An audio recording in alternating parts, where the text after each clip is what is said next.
Hello, good evening. My name is Sean Cole, and I'm the co-director of the Intersectionalities, Politics, Identities, Cultures Research Group based at Winchester School of Art at the University of Southampton. It's my great pleasure to welcome you all to IPIC's first event of the academic year 2021. That is Tales of the Accidental City film screening and Q&A with the director, writer and performer Maïmouna Jallow. Just a couple of words about IPIC for those of you who don't know us. We're a research group connected with issues of equality and diversity, power, technologies of resistance and control. We start very much from the belief that diversity brings us together rather than dividing us. Our members' research aims at contributing to discourses around identity politics and other aspects of identity to reflect overlapping systems of oppression and power, and engage with the multiple axes of identity and subject positions. In our members' work, we reflect on differences and how it can be used as a uniting tool across various disciplines, prioritising difference over sameness and identifying boundaries as mutable and traversable. We build on the multidisciplinarity found within an art school environment and more broadly within the Faculty of Arts and Humanities here at the University of Southampton. And that allows us to to consider the complexities and subtleties of human conditions in time of place. And I think that's something that we're hopefully going to see, and I'm very delighted about with the film we're having tonight. So after a quiet 18 months that we've all had, perhaps, and certainly IPIC, it's great to be back, wonderful to be back and have this exciting film screening and discussion as our first event. I was also very pleased when Sendra agreed to take over from Valentina Cardo as my co-director in IPIC, so I'd like to welcome Estrella here. And equally, I was even more delighted when Estrella proposed this event to celebrate and contribute to Black History Month here at Southampton University. Just a couple of things before I hand over to Estrella. If you'd like to talk about tonight's event on social media, please use the hashtag UOSBHM. It's there in the bottom right-hand corner of the screen. Tonight's event is being recorded and will later be published on the university's festival YouTube channel, which is great. But do feel free to submit your thoughts, comments and questions for Mamouna here in the YouTube live chat. So before I hand over to Estrella to introduce and chair tonight's event, I'd just like to say we're planning more events for IPIC. Particularly, we're working on something for LGBT History Month in February, and we look forward to welcoming existing IPIC members and other guests to future events. So I'd hand over now to Estrella. Thank you very much, Sean, for that introduction, and welcome very much indeed to this first event for IPIC as part of the Black History Month. It's a pleasure to have Mamouna Jallow with us. And I would just really like to introduce her to us, to then encourage you to stay and ask questions, not just during the film screening, but afterwards to hear. We will be reading these comments, these thoughts, this feedback, and Mamouna will be responding to you live. Mamouna Jallow is actually someone very close to us in Southampton. She studied her undergrad degree over here in French and Portuguese. We were talking about this idea of intersectionality, and we will see how the event today is very intersectional in many different ways. Mamouna Jallow is a multifaceted and multi-talented person and artist. She's the co-founder and director of a Nairobi-based arts and media company, which is called Positively African, something that contrasts very much with the mainstream representation that we have of this continent. She's a storyteller, she's an editor, playwright, and director, and has also written and produced a large number of shows. For example, the award-winning adaptation of Lola Shonegi's The Secret Lives of Baba Segi's Wives, which she toured internationally. Now she's touring with her debut film, which is the screening that we have today, Tales of the Accidental City. And this is already accumulating awards from different film festivals. Congratulations on that. She recently won the Best Experimental Film at the African Silicon Valley Film Festival. And I think we are allowed to reveal the prize that you were given last night, which was basically the People's Choice, so the Audience Award at the Festival Invisible, which is the invisible festival, but not so invisible. Maybe you can tell us as well about that experience, but in Bilbao, in Spain, which is the country where I'm from, although I'm from the south, and also the jury special mention for a film produced by a woman. So congratulations very much for all of those awards. Now we are very pleased to actually be bringing this as the UK premiere for our UK audiences, and maybe as well more internationally, since this event is being hosted online. This is a really interesting experimental film that we will get to watch later. I'm not going to say much about this, only that all the actions happen over Zoom. And before just giving the screen to Maimouna for her a few words about this, I'd also like to say a few more things that Maimouna is doing as a very collaborative person. She's also sitting in the advisory board of This Is Africa, as well as Werico. She worked before as a producer as well for BBC World Service, and also as a regional communications officer for Doctors Without Borders. And she holds an MA in African Literature from SOAS in University of London. Thank you so much for joining us today and for allowing to screen the film for this important Black History Month. Thank you so much, Estrella. That's quite an introduction. But it's super exciting just to see the film go to different festivals and get reactions from different audiences, because until you take it out there, you don't know what people are going to think. So it's been really wonderful to be able to share it at festivals. Fantastic. And remember, this is the space to share your thoughts about the film. We are going to get started right now. Please take a few notes, enjoy the film, take some food or drinks, and we'll see you later in an hour for the Q&A. Thank you so much. Remain in this space. We are here. Enjoy the film. Thank you. Well, that was really great. I'm clapping by myself, but I'm sure that many are doing the same from their places. Congratulations, Maimouna. It was actually really great to watch this for a third time now. At first when I was curating it, and then getting ready for this, and now just again to host this event, a really fascinating, very multifaceted story. And I wanted to start while people were coming up with thoughts and questions, with a few questions myself that I had. I mean, I have so many, but let's get started with one that really fascinates me about your work, and is, in this case, this threefold adaptation. We know that you come from a literature background, you've also done journalism, and so on.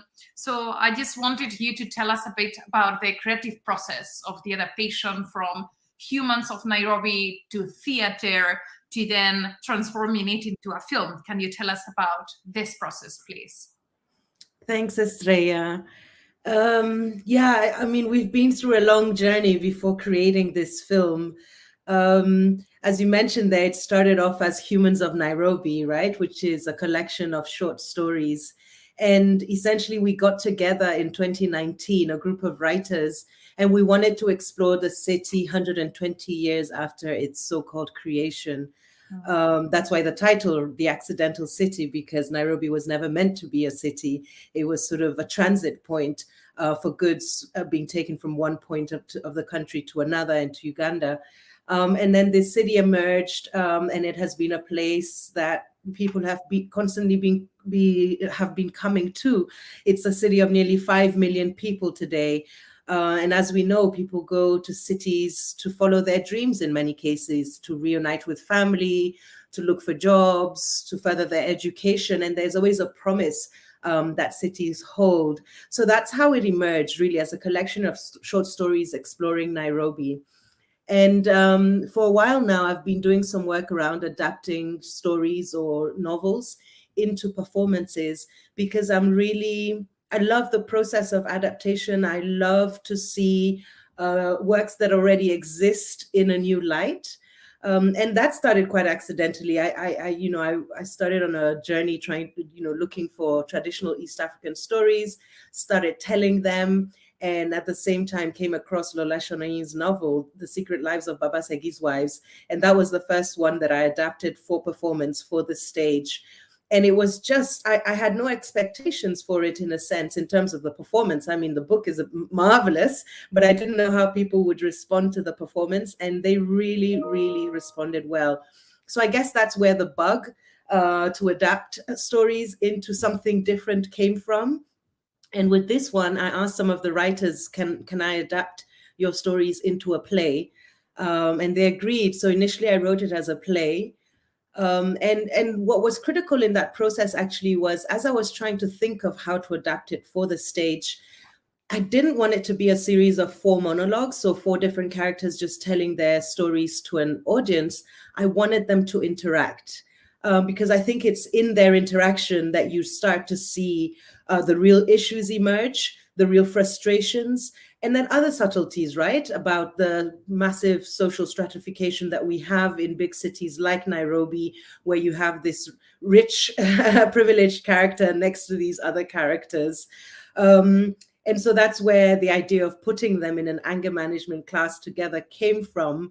And that's where the idea of Councillor Rose emerged. But yeah, it was meant to be a stage play. Then COVID happened, and it was like, oh my goodness, we're not going to be able to put this on stage for a long time. And then that transformed into this idea of creating an experimental Zoom film, because the pandemic has made, Zoom something that we all live with. So even therapy takes place on Zoom now. So that's how the transition happened. Very much. We'll talk about these characters and the diversity of stories that they actually represent beyond the geographical context of Nairobi. But I want to already share with you some of the responses that we have been having from audience members. Rachel saying that was amazing with many A's. So I hope that was more or less how you intended to say. And then there is a question as well from Rachel, who asks, how did you create the film technically? And was it actually on Zoom? Again, very amazed by the quality. And I also wanted to ask about the mise en scène, the process of staging for Zoom audiences. Yeah, so no, it wasn't filmed on Zoom. As you know, this is my first film. So very naively, when I was adapting the script into a script for film, I thought, well, we'll just record it on Zoom, and that would be great. I mean, I only had a budget of $10,000, so I really wasn't thinking at the time of bringing in a whole film crew and all of that. But then, of course, I soon learned that the video quality and the sound quality wouldn't have been good enough. So, of course, no, it wasn't shot on Zoom. We shot it, with proper cameras. I worked with an amazing director of photography, Gregory Kiwo, who's a lighting expert as well. So he was very keen on making sure that, the framing was right, that the lighting was right. And then, of course, each person needed to be in a different location. It was actually all filmed in one location, but we staged each background as you would do, I guess, in theater. And that's where my theater influence comes in. But we basically created each character's space. And for me, that was very important, because you have these characters that are static on screen. So how do you find out more about their lives, and how do you make it visually dynamic for an audience? So a lot of thought went into, for example, Louis has a portrait of Mzee Jomo Kenyatta, Kenya's first leader, in the background, because that is something he would have as somebody very linked to power. And Jacinda has, a portrait of Jesus, and her cross on her neck, and she makes references constantly to what would my pastor say, and no, of course I haven't divorced him. I would do anything but divorce him, because she is one character for whom her faith is very important. So all those things, I mean, actually, you'll notice Sarah's background is very sparse. We were trying to give the illusion of, she just sort of stepped off the main street and found a little corner in which she took this call. And also her image, right? It's not a full screen because she's on a mobile phone. And Greg, the DOP, created this contraption for her to hold on to with the camera on it, so that there would be some kind of movement as well. So we had to play with a lot of things. And what we did was, because the facial reactions were as important as what the characters were saying, when we were filming one character, we did one character per day, what we'd do is we'd have all the others in a different room, still saying their lines, whilst the camera was focused on the character that was speaking, and they would still do their facial expressions when they were silent, because of course on Zoom you have the little tabs at the top, so they're constantly visible. So yeah, we played around a lot and experimented with it. So And then a massive, yeah. Each character was able to see everyone as we saw it in the film, or were they, or? No, they couldn't. So they were basically looking at a camera, pretending that it was their computer camera, but the others were in another room saying their lines, so they could hear them. So they could hear them and react when they weren't speaking. Or like a radio experience then, very much. Yeah, yeah. And then, of course, a lot of it was done in post-production. So all the Zoom elements were done in post-production. And Faith Musembi, the editor, she really, just ran with it and experimented with when we have it in full screen or gallery view. All those were tools that we could suddenly use to make it as realistic as possible, but also to reveal something about the characters and to tell a story as a medium in itself, this Zoom medium. There are here actually questions and responses about the characters, saying the characters were very well depicted and it really touched me. Thank you, Maimouna. There's also a question delving into a character. But since you were talking about the mise-en-scène, I wanted to ask also a question about this. How much input did you have in this mise-en-scène? And do you think that actors have been able to participate more actively in their characters and their stories because of being in this kind of space? Yeah. Well, for me, as when I'm writing, I pretty much have a clear idea of what I want it to look like. So I have a lot of, so even now when I write new things, I think, oh, I would like to work with another director. And by the end of it, I say, oh, well, I have to at least be the co-director because I'm a bit of a control freak. And I just know what I want in my head. And so I am very hands-on with that. But what was really beautiful about this process is that the actors just put in so much of themselves. We held all the rehearsals on Zoom. They only met a couple of days before we started filming for a kind of group rehearsal. And a lot of the rehearsals that we did on Zoom were about, internalizing the characters, figuring out who these characters were before they arrived here. I'm not Kenyan, so I was also very conscious that I wanted to make sure that the actors had the liberty to make sure their characters sounded authentic. So somebody like Mercy Mutisia, who played Jacinda, would just off the cuff, change expressions and things like that to how it sounded right to her. So they played a tremendous role in, I think, creating characters that are authentic and that you can identify with. So really, a group effort, a massive team effort. And I wanted to ask a bit more about this casting. Were these actors that, you've been based in Nairobi now for, in the last time that you've been there for like 2 years. 10 years. Oh, 10. yeah. But this last time that you were there, was it, because I know you've been moving quite a lot. Yeah, I was permanently based there for 10 years and I left 4 months ago. Yeah, I've relocated to Spain. Okay. So are these characters that you've been working on in the past, and how did you do this casting? And was it by doing this that, these rehearsals, that you got inspired to do it over Zoom through adding then these filters, or did you imagine at any point other kind of format? So it's very interesting how we did the casting, because before there was the Zoom film version, we did an audio drama version of the film, which is a 3-part 90-minute audio drama.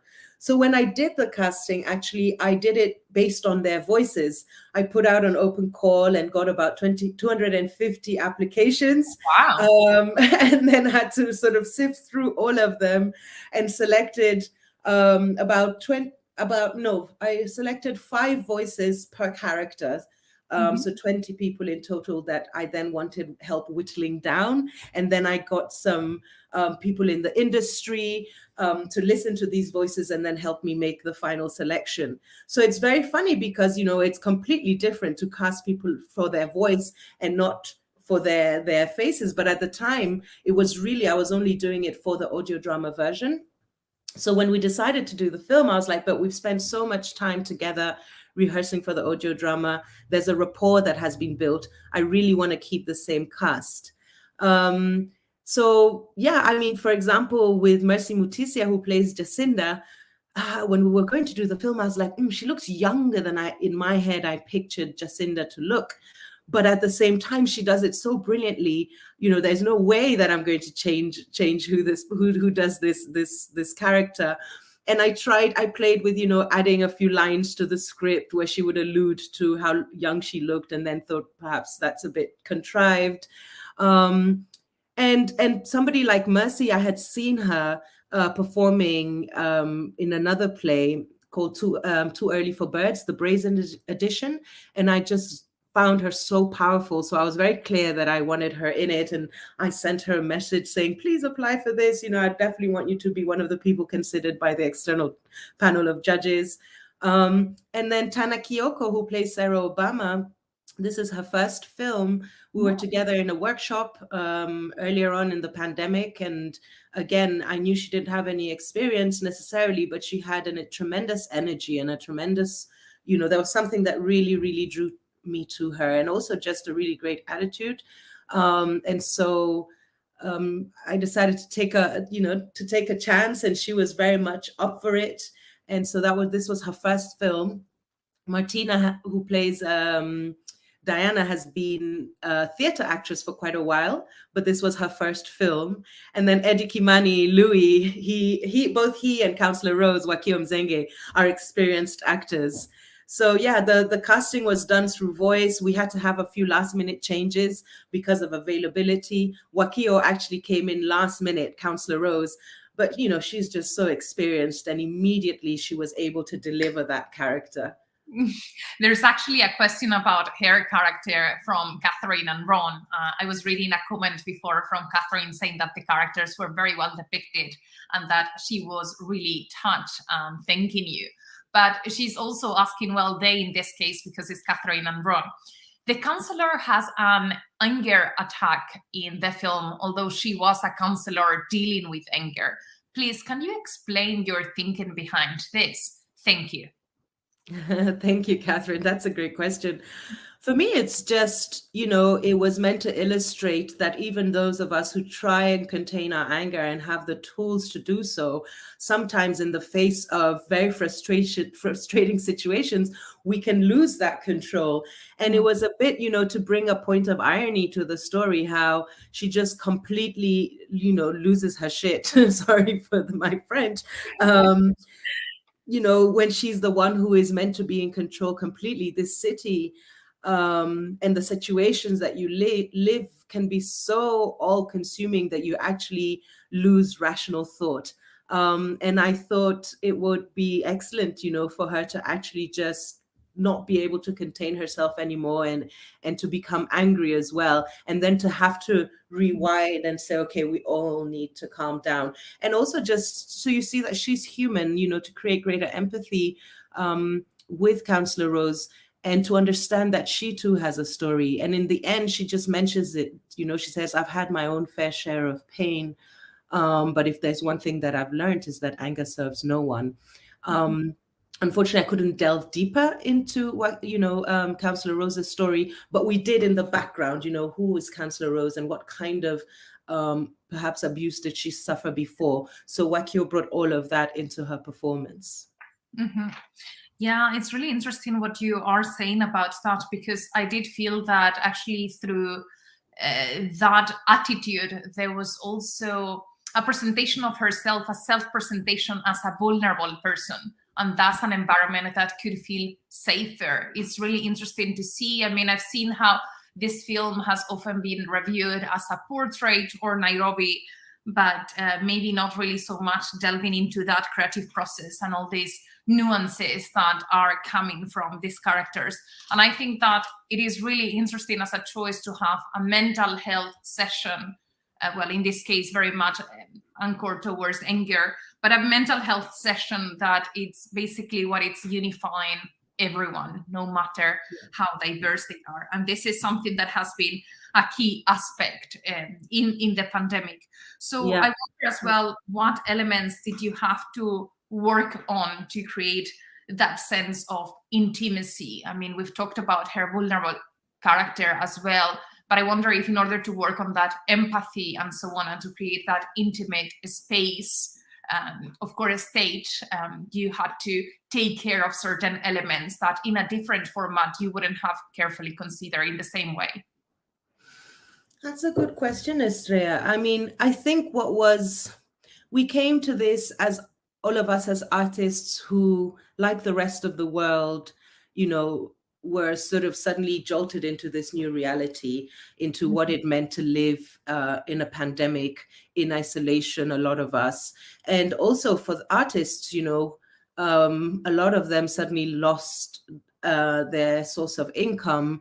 They lost gigs for those of them who performed live. So, for example, I remember in one of the discussions we had, Eddie Kimani, who plays Louis, who's also a mental health advocate, talked about how it was such a breath of fresh air to have something to do and something positive to do at a time where really nobody knew if they would have any work for a very long time.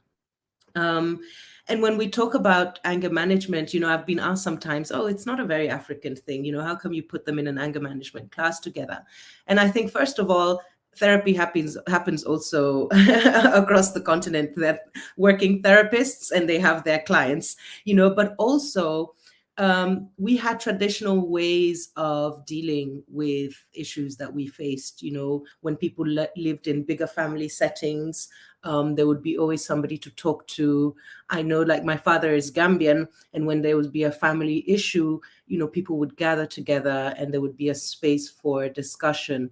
And a lot of the times, the big cities have taken that away from us.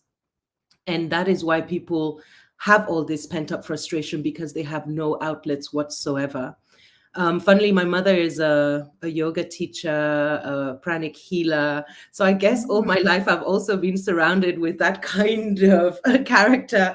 I didn't realize Councillor Rose was this until the editing. And I was like, oh my goodness, she's my mom, in many senses, because all the stretching and the breathing is something that, I've grown up with. So I'm not sure that answers your question about intimate spaces, but definitely we came into this in the middle of a pandemic, because we shot this in October 2020. So this was already 8 months, 6, 7, 8 months into the pandemic. And so people were fragile, and this really was a breath of fresh air. And in the end, we had a lot of rehearsals on Zoom, and they became special places where we could meet. For me, coming from a theater background, a big part of, hosting, let's say, or curating online sessions is about creating safe spaces. So it's not only about the work that you're doing, but making sure that there are clear moments for debriefing, for breathing, and realizing that we're dealing with human beings and we're dealing with a very intimate story in many ways. I've seen this film so many times, but every time, Sarah Obama says her last few lines, it brings tears to my eyes, because it's a reality. And as I was writing the script, I put in specific incidents that had happened in Nairobi in the past few years. So when Jacinda has her blow up, saying, what do you know about justice? Do your children drown in your own house when it rains? Are your daughters raped and left to die on the street? This was, I was referring to specific real incidents that had taken place in Nairobi. So it's heavy. And so creating safe, intimate spaces is an important part of the process.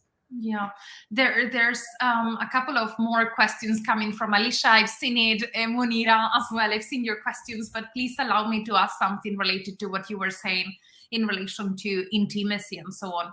I really enjoy in independent theaters when we as audiences are invited to take part in the performance space by sitting next to the performers, by maybe there is a really nice theater, the Young Big Theater here in London, where there's basically a stage and we are sitting around it. So I don't know, like, this is something that happens so much in theaters that try to get that sense of intimacy. And here, what I really like about the originality of this format as well is that it seems like we are part of the therapy, and maybe we are not being invited to talk. Of course, we didn't take part in the recording, but there are thoughts and situations that are being triggered. I mean, in my case as well, living in a urban space like London as well, that can become a hostile space, and that collective and self-care is really important. I have over there, well, I'll bring the book later, well, as you're answering the question, but you know, the manifesto of care is called, well, I'll show you in a second, something that has come up as a result of the pandemic. So I wonder if you have seen this format as well as an opportunity as well to explore that kind of depiction of intimacy and relationship between audiences and performers. Yeah, I mean, already just by virtue of it being in Zoom is something that we all recognize. So it's almost like when you join a Zoom meeting, but you decide not to show your face, but you are there. So I hope that's kind of the sensation that people get. I was also very clear that I wanted Councillor Rose to give out advice that people could actually use. That if somebody was feeling really frustrated and down with their situation and suffocated by the city, that they would go home with some simple techniques, stretching, breathing, dancing. You know, I kind of went through the kinds of tools that we have, which we can do alone, even when we have no money. You know, like she says, have you tried meditation? It's free, you know, and I'm hoping, you know, that it does give audiences tools that they can use themselves. I know for one that, you know, breathing and dancing in particular, when I am feeling frustrated, it can suddenly change, you know, how you feel. So yeah, I hope that she does give those kinds of tips that people can take home. And in terms of participation, you know, I started this sort of creative journey that I've been on for the last 7 years through storytelling. And in African storytelling, the audience's participation is always critical. You know, they help you tell the story. In fact, they call the story, you know, when they say story, story, story come, the audience has to be part of it. And it's not so directly linked to this, but definitely I did try to include some of, you know, although I wanted people to remember that it was a stage play, it was intended to be a stage play in some moments. So for example, you know, that moment when she gives them a break, yes, that's what happens on a Zoom call. And definitely it was a technique I used so that you would see, you know, a bit more of their world, as I tried to build the world around it, knowing that they would just be, you know, straight to camera most of the time. But it was also kind of a nod to that intermission that you take when you're at the theater and everybody goes off and has a break. So some elements like that, you know, might not be what you see traditionally in film, but there's nothing about this film that is traditional anyway. So I decided to maintain those elements. I think it's time for Munira's question now, who is asking, do you still plan to make it into a play? I really don't know. I feel like it has taken on its own life through the film, and that kind of now bringing it back to play form might be going backwards. I don't know, not right now. I think I'm so deep into trying to show the film at festivals and stuff that it's kind of just taken on this new life. Having said that, I definitely want to go back to theater myself. So like the new material that I'm working on, I envisage, you know, it's 2 pieces in particular and it's 2 plays. Yeah, I mean, I love theater, and the film experience has been very interesting, and I feel very conflicted about it because on the one hand, you see the kind of impact that film can have, and you can reach, you know, very many audiences and things like that.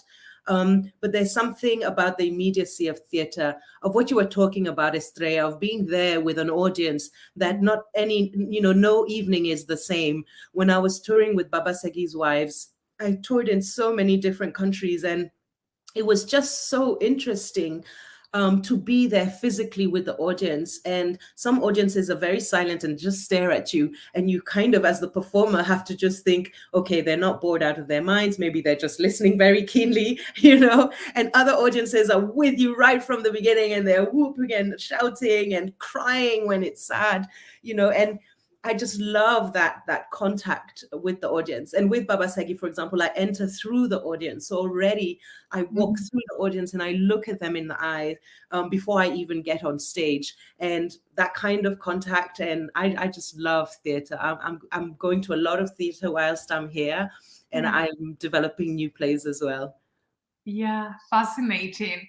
And yeah, it's that relationship and, that sort of like fictional agreement that happens of we are immersed here in another fiction, in another world, and yet it's making us learn and reflect so much about our world.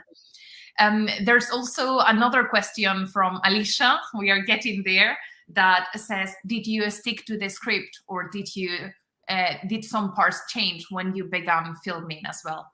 Yeah. Well, I wrote and rewrote the script many times because I had the script for the audio drama and the play, and then finally I had to rewrite the script. And you think, oh, I'll just have to change a few things. When you're writing for a new medium, you have to nearly rewrite the script, just in terms of how all the characters come into the space. When it zooms, suddenly I had to change all the conversations in terms of how they introduce themselves, which was very different to how they introduced themselves in the original script.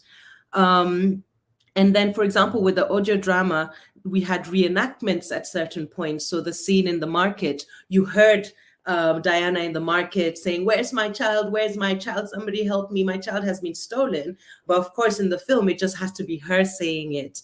So there were some changes that were done at script level before we started filming. And also, I have to give thanks to, I had a family of people that sort of I'd share the script with, and then they would give suggestions, and then I would modify it. But to answer your question more directly, actually, during the filming as well, there's that part where Louis starts coughing, and Jacinda says, "Don't you have a handkerchief?" Right? Kind of poking at him. That just happened on the spot. He actually started coughing, and she said that. And I said, "Okay, let's do that again. That was perfect. Please cough again." And we'll, so there are little things like that just came up as the filming was going on, and we decided to just go for it. Yeah, that happens quite a lot as well in theater. I was in a play the other day. Here's what they said to me here in London. It's by this really interesting company called Utopia Theatre. There was a moment as well in which there was like an interpellating look towards someone in the audience, and because of something like about the plantain being always burned. And then, of course, we are in London, and it was in a neighborhood that has so much of an African community in Dalston. So everyone started to laugh, and there was sort of a reaction. So there is that freshness over there that can happen. And I think that here as well, I wasn't able to distinguish that, or I thought that maybe it was like Sarah who was kind of giving the sort of envy or need to cough to this character. So that's really interesting to hear you say that. I had a question about the format, because all these elements of humor, and you were talking about the influence from oral tradition as well before, and also like how theater works, and this idea of storytelling and having a response. And I kept thinking, especially when I first watched this film, about African televised theater, something that is very present in places where I've done some of my research, such as Senegal and Nigeria. And it's very much as well marked by humor. And now with the screen media and online distribution, we can see how some of those actors are very much coming from that humoristic oral tradition of theater and so on. So I wonder if, now that you have experimented through this medium, if you think that there is a potential for this televised theater to come back, and also you have that multifaceted identity as well, a performer, a director, a scriptwriter. So I wonder as well if you could talk to us about what changes from a director's point of view in terms of the mise en scène, and how is it helpful also to be an actress in this process? Yeah, yeah.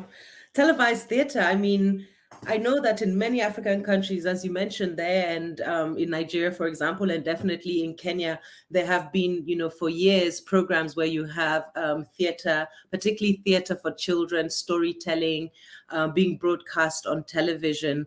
So I think it's something that definitely has a space. Sometimes, particularly when I was working more around storytelling, people would say, "Oh, but kids today, they're just interested on their video games and their gadgets and stuff." And I would say to them, "Have you ever asked a kid, would you like me to tell you a story in an interesting way?" And they've said, "Nah, I'm not interested." It's not true.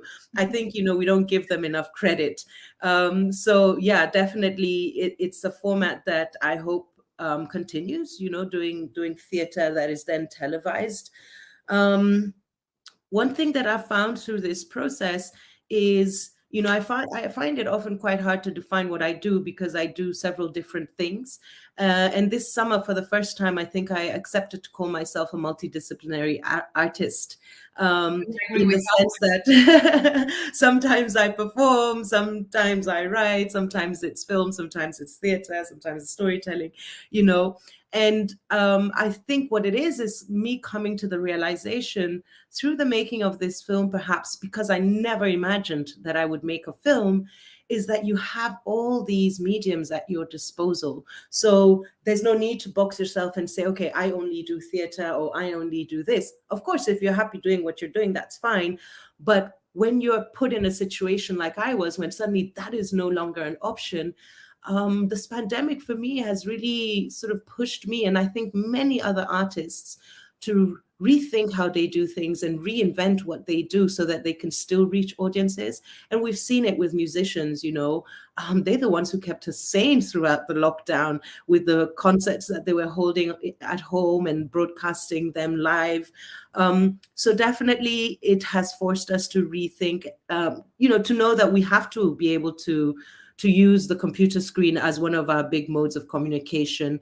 And that often means, shortening formats or having to work a lot on sort of social media promotion. There's a whole other part of the job that you have to do now, which can be quite overwhelming because it feels like you're on you're working 24 hours a day. But yeah, more and more I try and allow the story to dictate the format that it takes. And some stories want to be told as poems, and others want to be told as short stories, and others have the potential to become films, but to be a bit flexible around that. Mm-hmm. You've been talking about audiences, and I'm not sure if audiences are aware of how much Nairobi is a filmmaking hub that is led by women. So maybe you can talk a little bit about that. We have over there Yudi Kibinge, for example, with DocuBox. She's a member of the Oscars Academy right now. And Ngendo Muki as well, an animator with amazing social commentary through her experimental films as well. So I wonder if you could talk a bit about Nairobi as a filmmaking hub led by women, and how this as well may lead to networks of solidarity. Are you in touch with these filmmakers? And how does this impact as well the distribution of these films? Because we haven't talked about this yet. So maybe you can integrate this in the answer if it's not getting too much of a long question. But if there has been already a screening in Nairobi or in other places in Kenya or the African continent more broadly, I would be very interested to hear that. No, you're right. I mean, it is very vibrant. And you mentioned Judy Kibinge there, and her organization, DocuBox. I think that some of the most powerful documentaries to have been made in Kenya in recent times have been through a development process and some funding through DocuBox. So it's just amazing to see what can happen when you have somebody that's that dynamic at the helm of an organization like that. Fespaco is happening at the moment, and there's, I think, 4 Kenyan films if not 5, being shown, and quite a few of them have been through the DocuBox process. I'm thinking of The Letter by my very good friends, Maya and Chris King, a wonderful documentary. UK last year as well. Yes. So there, you know, collaboration with the Screen Walls at SOAS. Yeah. So, you know, they're coming out of Nairobi. Softy, the film about Boniface Mwangi, has also won many awards, and it's just an amazing documentary. I Am Samuel is one documentary, you know, about a gay couple in Nairobi, and that hasn't, you know, that's been banned by the Kenya Board of Classification. So instead, they've been doing a big online push. So there's definitely a lot happening, even in terms of festivals. Tales of the Accidental City is meant to be part of the Lake International Film Festival, which is run by Dr. Zippy Okoth, who's a filmmaker and a film lecturer. There's the Nairobi Film Festival, which is also run by a woman, Sheba Hurst. So you're right, it is women who are really sort of pushing. And I think there are a lot of, you know, men filmmakers as well, but the women seem to be creating platforms for other filmmakers to develop their work and also to show their work, which I think is just as important as being able to, you know, to create these films. So yeah, I mean, I still think that a lot of filmmakers do struggle. I know that finding budgets and enough funding to be able to do these projects is still incredibly difficult. Like I mentioned, you know, we had a $10,000 grant to make this film, which is absolute peanuts. In reality, when I was trying to submit it to festivals, it's actually called a no budget film, not even low budget. I was quite surprised. And what happens is that a lot of the time there's an incredible amount of burnout for the filmmakers themselves, because so much of the work they just have to do out of love and passion, and that's fine. But we all have families, we all have rent to pay, and therefore it puts into question the sustainability of it. You have filmmakers who've been making films for the last decade, and many of them are just like, I'm so tired, you know, because I guess it's difficult anywhere you are in the world. But yeah, I mean, I see it through my friends who are filmmakers in Kenya that a lot of, you know, it's a lot of fighting. You are, you know, the writer, you're the director, you're the producer. You're working with very small teams because a lot of funding doesn't necessarily allow you to build the operations around what you're trying to create. So it can be quite difficult and frustrating. But even so, you look at what is coming out of Kenya and other African countries, and it's absolutely amazing. You know, we're speaking in our own voice, which I think is what is most important, that you're seeing films that are being developed through, you know, the lens of different individuals, and you see that reflected in the work that they're creating. Likarion Wainaina, his film Coaches, his short film, he directed Supermodo, which, you know, was so well received. It's such a beautiful film. But his short Coaches has been showing before Tales of the Accidental City in a few festivals. And for me, I'm just always mesmerized looking at his eye, you know, how he puts together these films, and the cinematography is so beautiful. And, you know, that's fantastic, because then you go to festivals and you see that a lot of films from Africa are still very NGO-ish. So we have to make sure that these other films get to these festivals. Yeah, and to audiences, right? Tell us if this film has already been seen over there and what have been the responses so far, or if you're planning to screen them. Yeah, so we did one private screening for the launch. And the reaction was great, of course, because it was the cast members and their families and the team and the crew and our friends. And of course, we wanted to do a cinema run, but COVID restrictions were still in place. The curfew in Kenya only got lifted this week. So we've been under curfew for, you know, many months. So we didn't do a cinema run, but we did manage to share it through a few festivals. So the Free Burger Film Forum shared it at Unseen Cinemas in Nairobi, which is just a beautiful little cinema space on a rooftop. And then it was also shown at the Mathare Social Justice Center, which for me is important because that's the other thing, right? Reaching diverse audiences. What I want with this film is that it should provoke discussions around social justice issues, around the kind of inequalities that we have to deal with. And those conversations need to be had across society. So in those cinema goers in the lofty areas, but also in community spaces in the city, in the inner city, because my hope is that, yeah, it's a catalyst for conversations, and that other organizations working on social justice issues, that it can be of use to them, of use to them as they, try and spur communities to have discussions around what can we do to change the status quo. So yeah, it's shown in a few places in Nairobi. Of course, I'd love to do a cinema run, but it's also very expensive.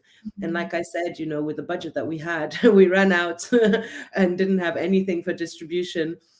And to be honest, when I made this film, again, first time filmmaker, I didn't really think very far ahead. I just sort of wanted to make the film and thought, maybe we'll put it out on YouTube. And then people were like, you're crazy. You can't just put it on YouTube. You have to, take it to film festivals and do a cinema run. And there was this whole other process, which we didn't have the budget for. And I'm done, Estrella, with fundraising anymore for this. I'm also very tired of the grants cycle and the kind of imbalance of relationship with that process. So now I'm kind of like, let the film go where it goes.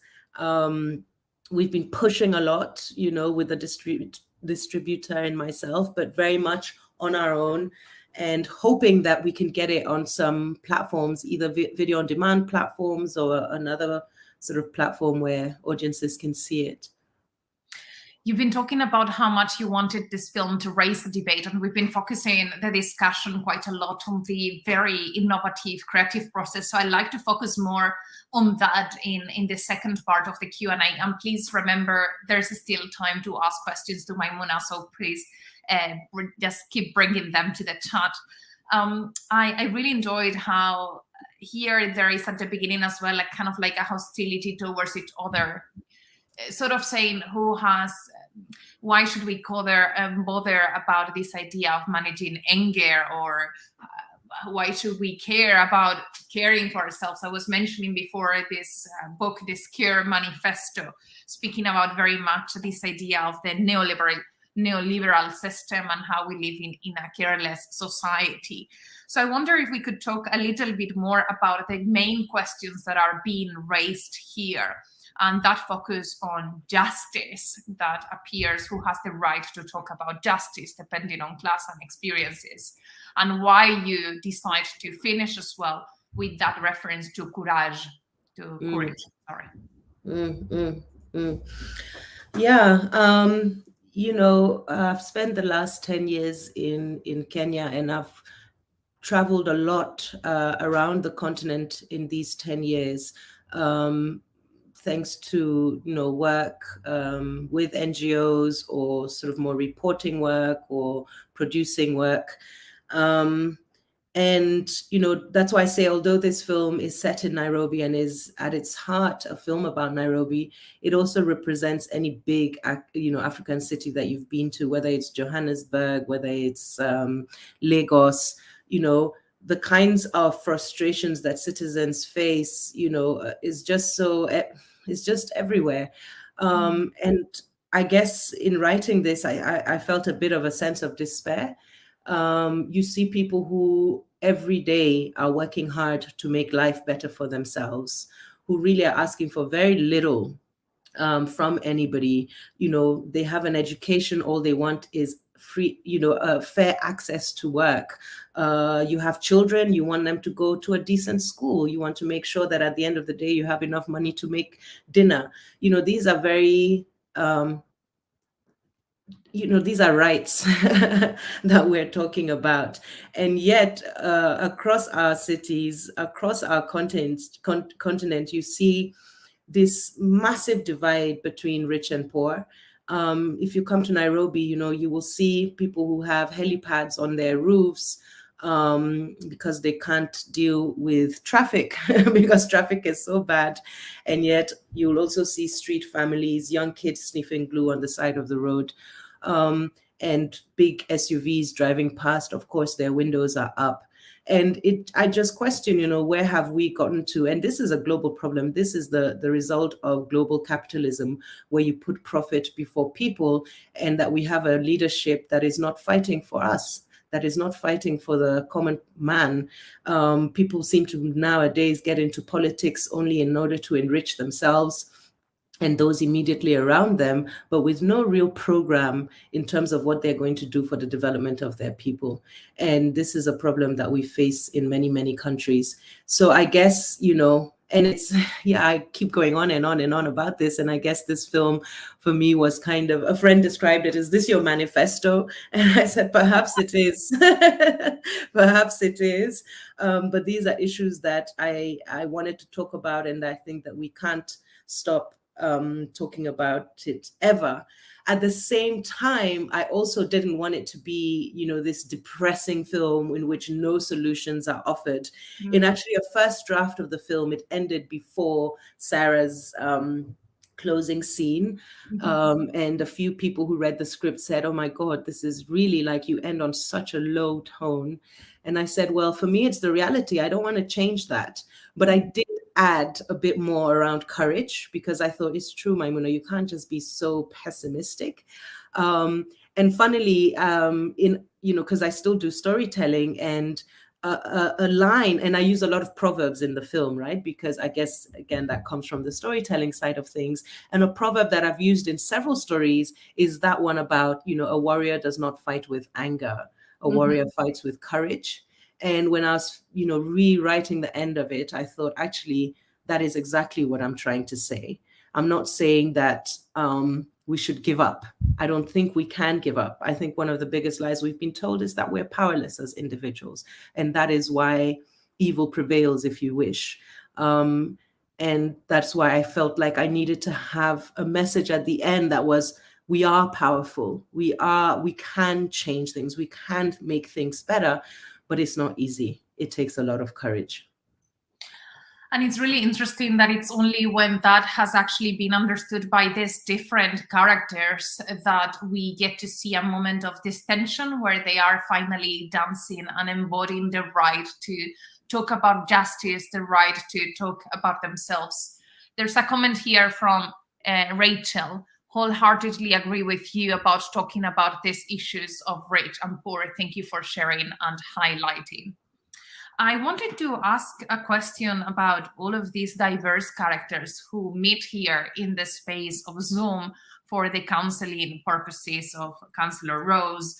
Do you think these are characters, people that would have met in the streets of Nairobi? Or do they live in different Nairobis? And if they had met, would they have actually talked to each other? I think that there is the possibility that they would have crossed each other's paths, but not necessarily that they would have talked to each other. And that's what I mean. There's a lot, everybody's sort of, in a big city, everybody's going on across doing their own thing, and nobody really takes the time to stop and talk to people. So somebody like Sarah Obama, who sells bananas on the street, Louis could have easily driven past her quite a few times with his windows up. And I don't mean to vilify Louis, because I think one of the things I love about him, and I have to give the author of this story credit, Sitawa Namwalye, is that he is somebody who is not a caricature. He's actually trying to make a difference. He is also a victim because he's a product of his own legacy, if you wish. And he realizes that despite wanting to change things, he is actually quite powerless.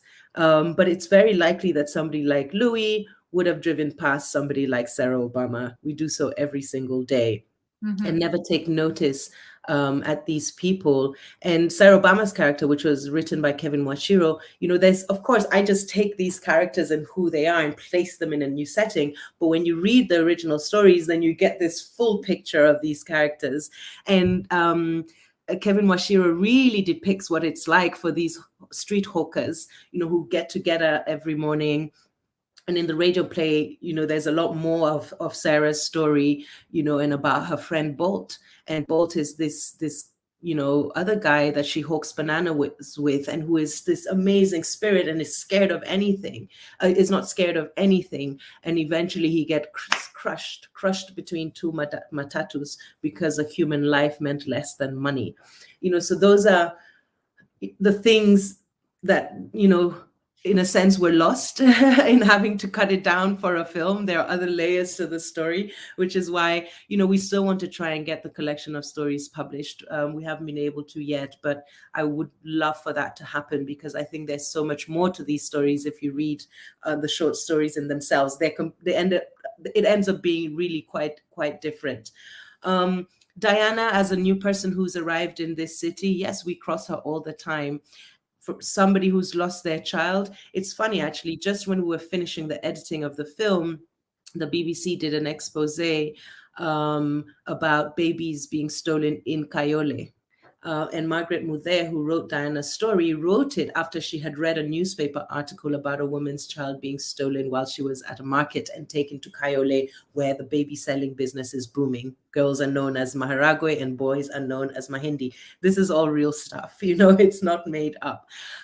So yes, you could easily have crossed Diana sort of searching for her child frantically. Something that comes out a lot in the radio play is that she goes to ask the police for help, and they basically laugh at her. And until she can find some money to bribe them for them to do what they're actually meant to do, nobody helps her out. So yeah, you would find that Jacinda is in everybody's home. She's a domestic worker. She is feisty, she is strong, she's also an entrepreneur. How many of us know women, working maybe a 9-to-5 in a household, but also have like 3-4 side businesses? They're the ones raising their children on their own. They're the ones really providing for the family, and they have this fighting spirit that nobody, not even Louis Njoroge, can dampen. So all these characters, yes, if you come to Nairobi, you will meet them. I wanted to ask you a question about gender now that you were talking about characters, but I first want to share with you some of the responses from audience members. I agree totally, Maimouna. I love the dancing, and I often do this when teaching yoga. Cities are very different places from towns, but they are often towns within the bigger city. Yeah. And knowing the name of the person makes all the difference. If you find out a person's name, then you have a connection. And I think this is very important for the way in which we get to interact with each other. You were talking about the character of Louis, and actually one of the things that attracted my attention was your choice for adapting stories featuring women. And there's only one male character, but we get to see a woman behind him. And at the beginning, we just think that it's in the background, sort of distracting our attention accidentally.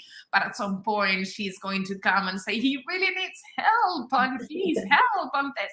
So I wonder if you could talk a bit about those gender choices. Yeah. I do, generally my work is about women. It's not even something deliberate, but as an African woman, that's who I am, and therefore that's who I try to represent, and in part end up representing myself as well, right? And yeah, it's funny because Louis is the only male character, and he's the only character who's surrounded by people. So each of the women, have to sort of confront life on their own.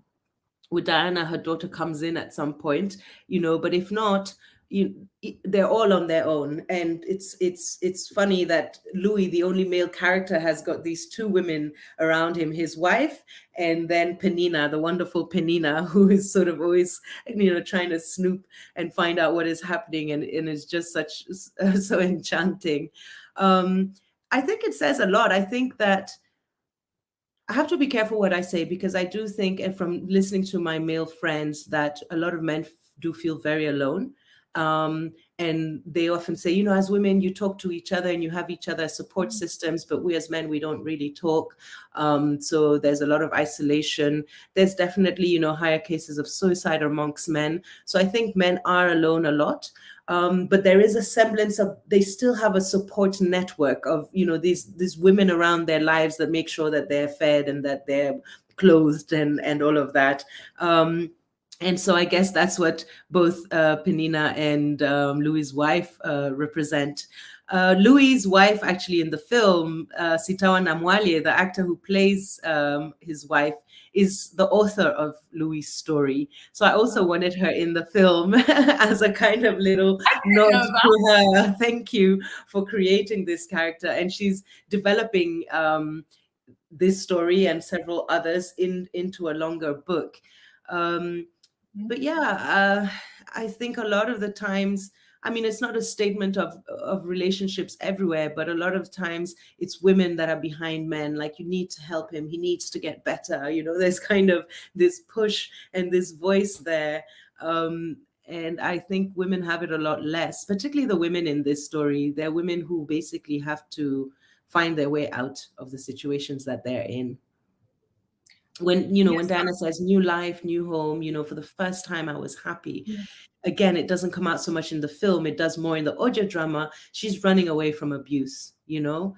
And in the audio drama, you find out that essentially, you know, her husband went ballistic over a piece of chicken, and she had to run, you know, and take her daughter with her. So these are women that are fighting for themselves and fighting for their lives and the lives of their children. Well, I'm aware that we are running out of time, but there's still time for a few more questions, and we're happy to take them. But someone has sent already a love message to you. Thank you so much. Got to go now. Ron needs the machine. Keep up the good work. We love you. And 2 kisses. Thank you so much, Catherine. Thank you. Throw that to you. You started by saying something that really moved me, and is that you enjoy to see work in taking like a new light, in a new light. And I wonder if you could share with us some of your intimate creative side by telling us what is it that you would like to adapt? Who are people that, you know, would be ideal for you to adapt? Or what are those stories that really make you feel like I need to see this in a new light, as you were saying? So many, Estrella. I actually have a folder on my Facebook, which is called Stories to Tell. And every time I come across something that I'm like, ooh, I'd love to explore that a lot more, I put it in that folder, praying for the day when I will have time to go into that folder and pull things out. Definitely, I guess stories that are not, you know, I hate this sort of, telling the stories of marginalized people. It's not that, but, you know, I guess those are the stories that I'm drawn to just naturally, in terms of telling stories that haven't been told many times. I'll give you an example. You know, I've just been in the Basque country to these festivals, and whilst I was there, I was really thinking about these two friends that I had as a child growing up in Togo, who were from the Basque country. And it's quite a complicated story because, you know, if you're in Spain, you would have heard that it's sort of 10 years since the end of ETA, the terrorist group. And these young girls were in Togo visiting their father because he had been exiled there. And when I was in Bilbao and in Victoria, I was struck by the amount of silence that there is still around ETA, and I'm trying to understand why. I've asked about it, and I think that it's because it's still very raw, and the local populations really suffered in terms of bombings going on, in terms of people being killed. And yet from the outside, you know, there is a bit of a narrative around this being a group that was fighting for the independence of this region. You know, so there's so many conflicting stories and histories and narratives around this. So, for example, I'm really interested now that I'm in Spain of exploring stories around memory and exile and loss, and a conversation between somebody like this child whose father had been exiled and somebody that is currently exiled in Spain. What does home mean? How do you maintain relationships? How do you keep people in your memory? So those are the kinds of stories that I'm interested in. That's on one side. And on the other side, I was mentioning the other play, and that is completely a feminist celebration of Africa, is what I call it, because it's a musical. I hope for it to be, big and loud and lots of music and lots of dance, but it's basically the story of two kids who are trying to save their queendom and have to go on a journey to find a sacred seed. And along the journey, they meet different women, African heroes, historical figures who guide them. And for me, this was a way of teaching. It's important. There's this saying. There's the Adinkra symbol Sankofa, which is a bird that's looking back, and it means don't be afraid to go back and get it. And I firmly believe that unless you really understand your past, you can't own your future. So some of the work that I do, particularly when it's towards kids, for kids, is about understanding African history, is about celebrating our history and kind of bringing it back into contemporary contexts, because there's a lot that has been done to try and suppress our stories. And I think that there's still a lot of space to bring those stories to the fore. And it's about building confidence in children. Children need to see themselves represented. I remember very clearly as a child, my mother is white, my father is black, sort of wishing my hair was long and blonde like my mother's.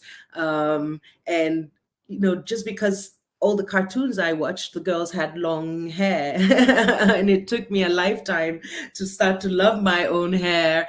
So all these things with representation go deeper than just saying, oh, we need to have more Black characters on our screens. What you're doing is building a child's love for themselves and their self-esteem, and letting them know that they too are heroes, and they're heroes in stories, and they can be heroes in real life. So yeah. And then on the question of the creative side and the creative journey, for me, creation is really, and I've said this before, is like it's a slow process, and I compare it to my pregnancy. I have one son, and that process, that 9 months of gestation, really is for me what a creative process is like. And funnily, it's in the pandemic, when the world went quiet for a few months, that I was able to create a lot of work. I had so much stuff that I had started and had never finished. And during the pandemic, I just wrapped stuff up. And it was because I had the opportunity to just sit down. And sometimes it meant not, literally just writing and writing and writing incessantly for 3 days, because when those characters start to speak, and you can hear them, you can't, go off to a meeting and then come back and bring back the character. No, you just need to be able to flow with it. So it takes silence, it takes time, it takes being alone. And the pandemic gave me a lot of that, which I'm grateful for. More love messages from the audience now. Rachel, thank you much for your time, Mamouna, and to IPIC for the event. I want to tell everyone I know about this. Where can other people see it? Is it available on any streaming sites? At the moment, no. So at the moment, we're still showing it through festivals. So for example, it will be part of the Africa in Motion Festival in Scotland, which is next week, I believe, or in a couple of weeks.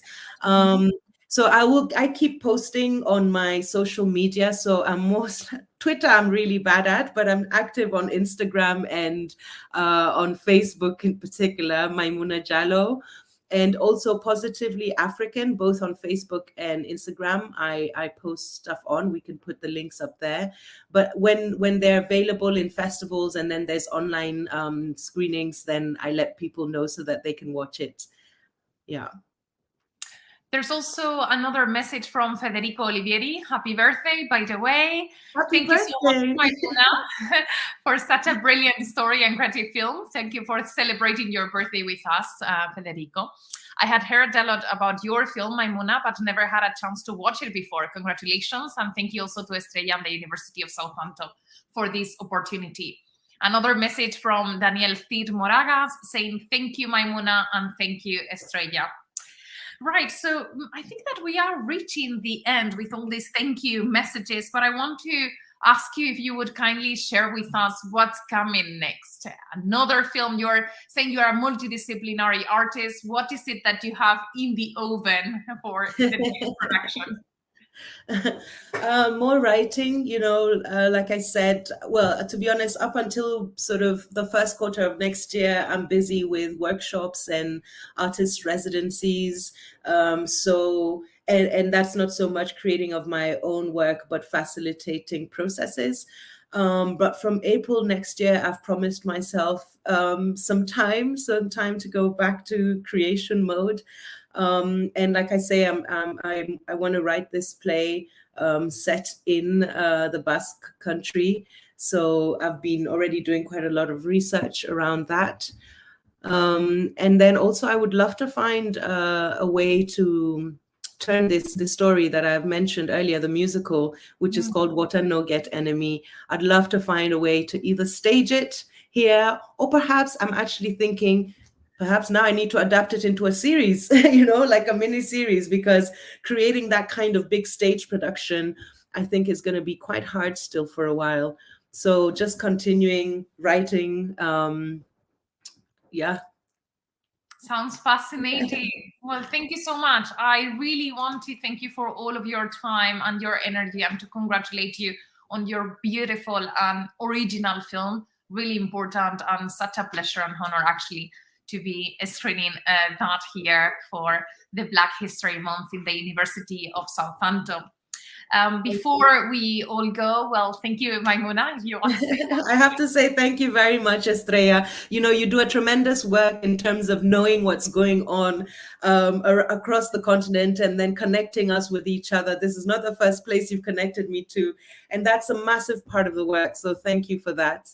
Thank you. No, it's such a pleasure. And I mean, for me as well, it was great to talk about you when this project was about to circulate. And I felt that I had to be one stop in such journey. So thank you so much. And it was great actually to close the Black History Month celebration in the university with this really celebratory event. So please, before you go as well, help us know your thoughts about tonight's live stream so that we can improve future events by taking part to a short anonymous survey while you say goodbye. You can scan the QR code, that you are seeing at the moment on the screen with your smartphone, or follow the link in the chat. Tonight's event is actually also part of the preliminary event for the Black History Month of the University of Southampton. This is the last one, as I was saying, but there is the Southampton Arts and Humanities Festival, which is going to be starting from the 11th to the 20th of November. So have a look at the website, because the festival program is going to be released very shortly. And in the meantime, please follow the University of Southampton hashtag ArtsHumFest. I'm not very good at hashtags, so just have a look at what is over there so that you don't miss events from us. The festival will conclude with the hands-on Humanities Days, which will be back in person at Avenue Campus. The campus, there you have the final slide that we wanted to share with you. And this is happening here in Southampton on Saturday, 20th of November. If you are around, just make sure that you grab a ticket and book it in the festival official website. That's all from us, really. Have a good evening and a lovely weekend. And thank you so much for joining us and for all your great questions, comments, and thoughts. Thank you. Thank you very much for everyone who tuned in. And yes, Federico, we can create a global therapy session like this one. We'll have to talk about it. Thank you.